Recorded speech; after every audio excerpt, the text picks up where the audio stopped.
I never thought moving into a suburban paradise would feel like stepping into a battlefield. The house was a dream, 3 bedrooms, a wraparound porch, and the kind of backyard you'd see in those glossy real estate brochures. Nearly half an acre, fenced in, shaded by ancient oak trees. It was my personal sanctuary. On weekends, I'd sip coffee on the deck, watching squirrels leap from branch to branch, the morning sun filtering through the leaves like golden confetti. But peace never lasts long when people like her exist. It started small. A friendly wave from the wrong person that never got returned. Sideways glances from a few neighbors, eyes skimming past me like I was an afterthought in a place I didn't belong. I shrugged it off. I wasn't here to make friends. I just wanted a home. Then came the first note. A folded piece of paper wedged into my mailbox, written in the kind of passive-aggressive cursive that practically dripped entitlement. Dear homeowner, please be advised that per HOA guidelines, all properties must maintain their backyards in a manner befitting community standards. We have noticed an excess of personal installations, which may not align with our shared vision for green spaces. Let's work together to keep our neighborhood beautiful. Smiley face. HOA Compliance Committee. There was no name, no signature, just a smiley face that made my blood simmer. I glanced at my backyard, utterly confused. The grass was trimmed. My vegetable garden was neatly organized in raised beds. The only installation I had was a wooden pergola with a few hanging lights, where I sometimes sat in the evenings. What exactly was the problem? But it wasn't the note itself that unsettled me. It was the phrase green spaces, as if my yard wasn't mine at all. I brushed it off, assuming it was just one of those nitpicky HOA things. Annoying, but harmless. Until I saw her standing at the fence. A woman in her late 50s, dressed in a crisp white blouse and beige slacks, arms folded over her chest. She had the kind of expression that made it clear she wasn't here for a neighborly chat. "Can I help you?" I called out. Her lips pursed. "Oh, just taking a look. This neighborhood has a strong sense of community. We like to keep things open and inviting. People have been asking about access to this space." I frowned. Access. She smiled. It wasn't friendly. "Yes. This area backs up to the walking trail, and a few of us thought it'd be wonderful if the community could enjoy it. Maybe remove the fence? Add a bench or two." She gestured toward my backyard like a realtor showing off a property. I let out a short laugh, waiting for the punchline. It never came. That's when I realized this wasn't a suggestion. It was a warning. At first, I thought it was just a misunderstanding. Maybe Karen, because that's exactly what she was, had gotten the wrong idea about my backyard. Maybe she assumed it was part of some communal green space. An innocent mistake. Then the gate was open. I came home from work one evening, arms full of groceries, and noticed it right away. My fence gate, which I always locked, was swinging slightly in the breeze. I set the bags down and stepped outside, scanning the yard. Nothing seemed out of place, but the feeling was there. The unsettling awareness that someone had been here. I checked the lock. No damage, no signs of force. But when I turned to close it, I noticed something strange. Footprints in the damp earth near my garden beds. Not mine. Too many. My gut clenched. I wasn't the paranoid type, but this was off. That weekend, I caught them in the act. A group of kids, 3 of them, maybe 10 or 11, cutting across my yard like it was a shortcut to the walking trail beyond the fence. They scrambled when they saw me, darting through the open gate before I could say a word. I followed, not to chase them, but to see where they went. And that's when I saw her. Karen, standing at the edge of the trail, arms crossed, watching them go past. She didn't look surprised. She looked pleased. I stepped forward. "Excuse me?" She turned, and there it was again, that tight, condescending smile. "Oh. Hello, dear. Did you tell those kids they could come through my yard?" She blinked. "Well, it's not about permission, exactly. The board has been discussing ways to make the neighborhood more welcoming. The path gets muddy in the rain, and your yard provides such a lovely shortcut." I clenched my jaw. "It's private property." She sighed, shaking her head. Of course, of course. But surely you understand, it's just so much space for one person. We're all about sharing here. Something about the way she said it, sharing, made my skin crawl. She wasn't just talking about the yard. I was the only black homeowner on this street. The only person who wasn't part of their community in the way she meant it. And now, my property wasn't really mine. It was just an unfortunate technicality getting in the way of what they wanted. That night, I installed cameras. And that's when I saw everything. The footage didn't lie. I spent hours reviewing it, my frustration growing with every clip. The kids weren't the only ones cutting through. There were joggers, dog walkers, even an elderly couple strolling casually through my backyard like it was a public park. And the worst part? They weren't sneaking. They didn't have to. Karen had made sure of that. The next morning, I confronted her. She was in her front yard, chatting with a neighbor, her perfectly styled bob unmoving despite the breeze.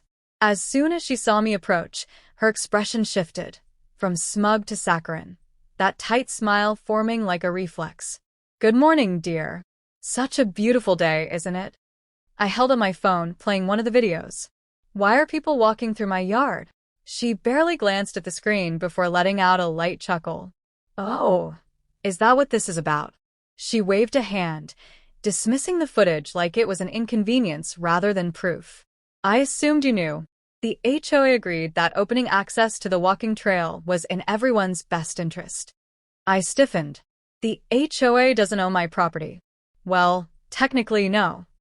Her tone was patronizing, as if I was a child failing to understand simple math. "But the easement laws in this area are a bit complicated. You see, properties that back up to communal spaces have historically been accessible to residents. It's all about community, dear." I narrowed my eyes. "There's no easement on my deed." Her smile faltered for half a second before recovering. "Well, that's something the board has been discussing. You know, for the betterment of the neighborhood. People love green spaces, and since your backyard isn't really in use." I cut her off. "It's in use by me." She tilted her head, studying me like I was the one being unreasonable. "You really don't have to be so defensive about this. We're all neighbors here." I took a breath, keeping my voice even. "Let me be clear. If I see one more person trespassing, I'm calling the police." That did it. Her entire demeanor shifted, her lips pressing into a thin, disapproving line. "Oh, so now I was being aggressive." She exhaled sharply. "Well, if that's how you want to handle it." It wasn't a threat. Not exactly. But it felt like one. The retaliation. The very next day, I received a violation notice from the HOA. Failure to comply with neighborhood aesthetic standards. Overgrown vegetation, non-approved fencing, and unauthorized personal modifications. Please address these violations immediately to avoid further action. I stared at the letter, disbelief giving way to fury. My yard was immaculate. My fence had been there for years.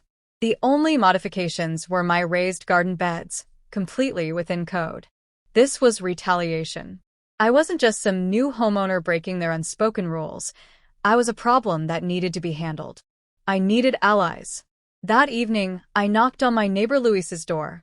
He and his wife had lived here for over a decade, always polite, always keeping to themselves. When he saw the letter in my hand, he sighed. "Let me guess," he said. "Karen." I nodded. "She's trying to take my yard." Luis rubbed his temples. "Yeah, that sounds like her. She did something similar a few years back. Tried to get the HOA to claim part of my property for community beautification." He shook his head. "She backed off when I threatened to go legal, but she hates when people don't just go along with her." That tracked. Karen wasn't used to pushback. I showed him the footage, the letter. He sighed again, shaking his head. "She's setting you up. The HOA can't actually enforce this, but they'll make your life miserable trying." I tightened my grip on the paper. "Then I'll make their lives miserable right back." Luis smirked. "Now that's the spirit." We spent the next few days gathering information. Turns out, I wasn't the only one on Karen's hit list. She'd pulled similar stunts before, subtle bullying, making up rules that didn't exist, targeting homeowners who didn't fit her vision of the perfect neighborhood. But I had something she didn't. Cold. Hard. Evidence. And I was about to use it. Karen thought she had me cornered. That much was obvious from the way she strutted into the HOA meeting like a queen surveying her kingdom. She wore her usual beige slacks and a smug expression, clutching a clipboard like it was a scepter of power. The community center was packed, more residents than I'd ever seen at one of these dull monthly meetings. Word had spread. People whispered in hushed tones as I took my seat near the front. Some avoided my gaze. Others, like Luis, gave me knowing nods. Karen tapped her pen against the microphone, calling for attention. Good evening, everyone. Thank you for coming. We have a few matters to discuss, but first, I'd like to address a pressing concern regarding the appropriate use of shared spaces. I crossed my arms. Here we go. She flicked a glance at me before continuing. As you all know, we take great pride in our neighborhood's sense of community. Unfortunately, there have been some disagreements about the accessibility of certain areas. A murmur ran through the crowd. She was laying the groundwork, pretending this was just a friendly little policy discussion. Karen sighed dramatically. We've received numerous complaints about one particular property that has, regrettably, blocked access to the walking trail. We must ask ourselves, is it fair for one person to hoard such a valuable green space when so many could benefit? A few people nodded. Others frowned, uncomfortable. She had them right where she wanted. Then she turned to me. Now, I know change can be difficult, but we must think about the greater good. And per our updated HOA guidelines, we can implement modifications to ensure a more inclusive environment. Her smile was razor-sharp. She thought she'd won. I leaned forward. Karen, I have a question.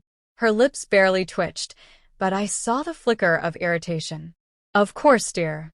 Are you aware that trespassing is illegal? The room went still.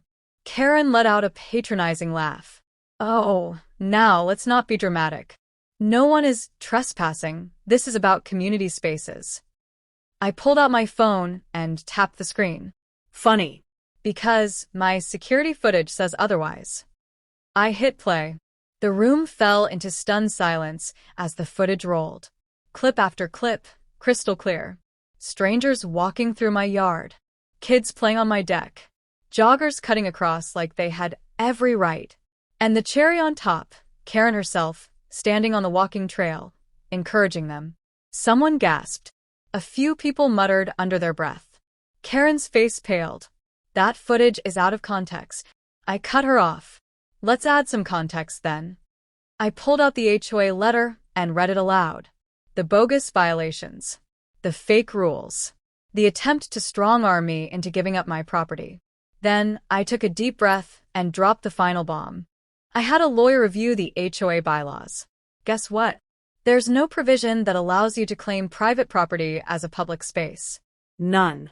Which means every single letter, every single demand you made, was a lie. The murmurs turned into outright whispers. Karen's smile had vanished completely. I turned to the HOA board members, who were now shifting uncomfortably in their seats. And since Karen loves rules so much, let's talk about an actual rule. Misuse of HOA power.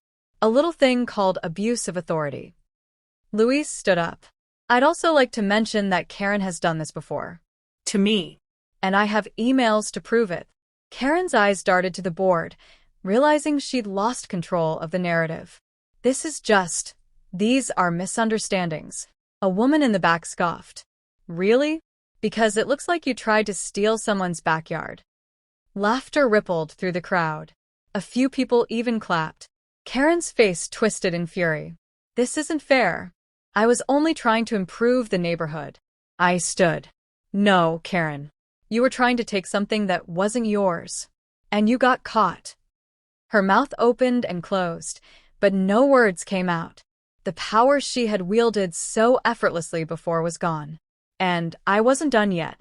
Karen's face was a shade of red I'd never seen before, somewhere between rage and sheer panic. She turned to the board, her voice trembling but still laced with desperation. I was acting in the best interest of the community. You can't just take his word for it. I mean, let's be reasonable. Reasonable? Luis scoffed. You tried to force him to give up his property. You lied about HOA rules.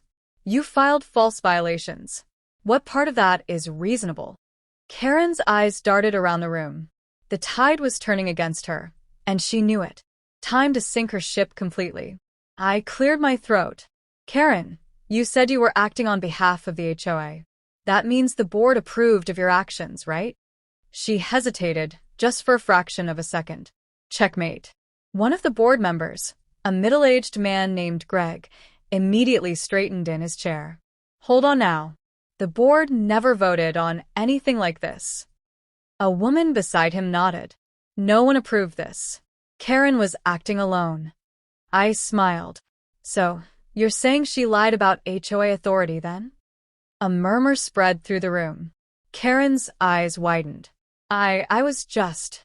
But I wasn't done. I pulled out my final weapon, a printed document with an official seal at the top. And just so we're all on the same page, I had a lawyer check actual property laws in this area. Turns out, trying to publicly claim someone's private property without legal grounds is not just unethical, it's a civil offense.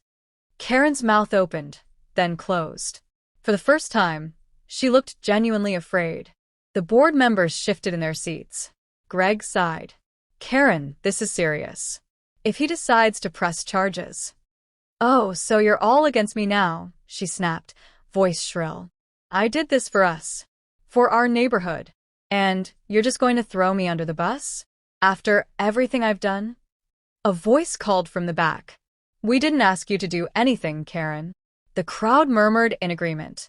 The people who had once nodded along to her speeches now avoided her gaze. Her power was slipping, unraveling right before her eyes. And then, the final blow. A woman in the front row, someone I hadn't even spoken to before, stood up and cleared her throat. Actually, I work in real estate law. She looked at me, then at the board. Everything he just said? Completely accurate. Karen overstepped her authority.